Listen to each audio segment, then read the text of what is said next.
Let's explain how fossils form.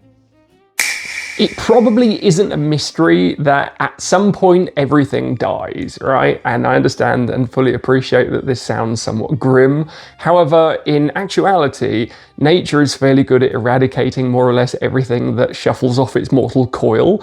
It decays, it gets eaten, it ultimately disappears, which means that fossils in actuality are more or less anomalies. If something lingers for long enough to become part of the geological record, that's actually quite unusual.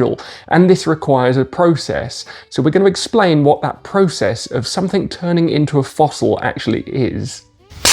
As we've already morbidly established, eventually everything dies. Right? It doesn't matter if it's a fish or a shell or a plant or a dinosaur, if you want to be particularly dramatic. And instinctively, most people tend to assume, or at least imagine, that fossilization is the next natural step.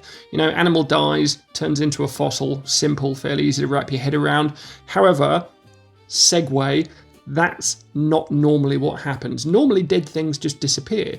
They'll decay, or they get scavenged, or they break apart, they rot. So nature is extremely efficient at removing bodies from the surface of the planet, which means that fossils are not actually that normal. Now, they are actually quite rare. So it's important to understand that every fossil actually exists because something interrupted the usual process of destruction. So most fossilization starts with burial, usually quick burial. This is kind of important because if a dead organism stays exposed for too long above ground, it's usually destroyed before preservation even gets a chance to start, let alone finish.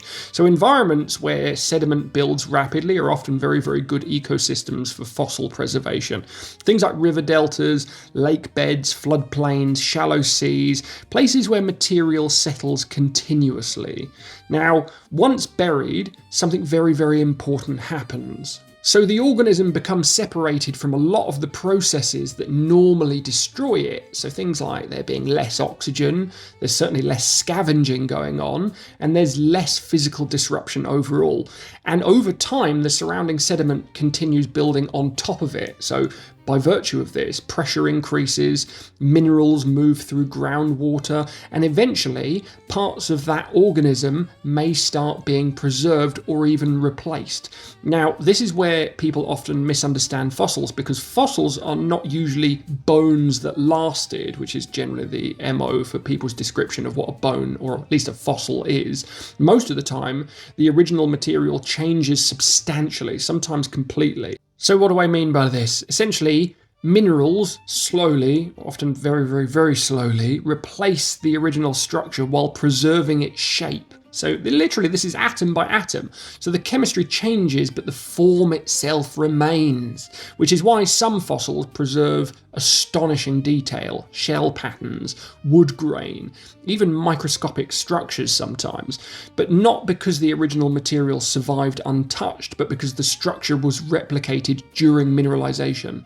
And of course, not all fossils form in exactly the same way. Some are actually preserved material, some are impressions left in sediment, some are casts where the original organism dissolved away completely, leaving only the shape behind, or tracks can fossilize too, so footprints, burrows, trails, basically evidence of activity rather than the organism itself. We generally refer to these as trace fossils, for example.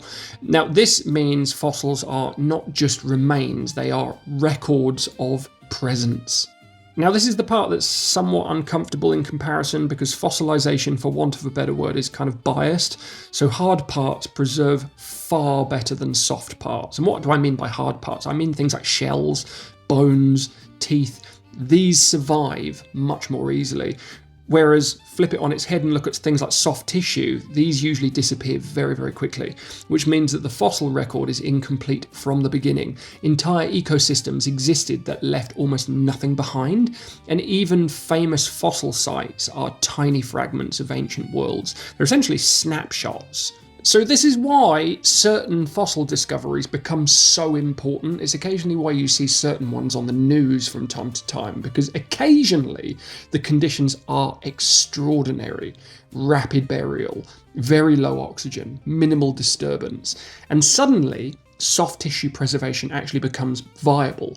Feathers, skin impressions, and it leaves even internal organs in very, very rare cases, not because fossilization suddenly worked differently, but because destruction failed long enough for preservation to actually win. So now if we step back a little bit, because fossils are doing something quite remarkable, they are allowing biological information to cross enormous spans of time. Not necessarily perfectly, not completely, but enough. This is enough to show ancient environments, it's enough to show things like extinction, and it's even enough to show, and I know this is going to annoy some people, but get a grip, it happened, evolution. Now it's enough to show that the Earth before human beings was unimaginably different to the world now. And once you understand this, and how unlikely it is for a fossil to actually form, the existence of fossils starts feeling slightly absurd. Fragments of organisms surviving across tens or hundreds of millions of years, buried, compressed, mineralized, then eventually exposed again at the surface, waiting for something that we like to call intelligent, aka us, to actually find it. All of the videos from this series are going to be collectively thrown into a playlist, and this playlist is going to be developed over a period of months and years. And the reason why we're doing this is so that you can pick the point at which you start to feel fuzzy within this subject, and then go at your own pace from the point where you start to feel stuck. And if you support what we're doing here at Salt Shack, which is essentially trying to make an overtly complicated subject just that little bit more comprehensible, consider supporting us by following, subscribing, liking the video that you just watched, commenting underneath, or if you want a more comprehensive understanding of the subject, consider buying our book, The Salt Shack Mineral Manual. Thank you.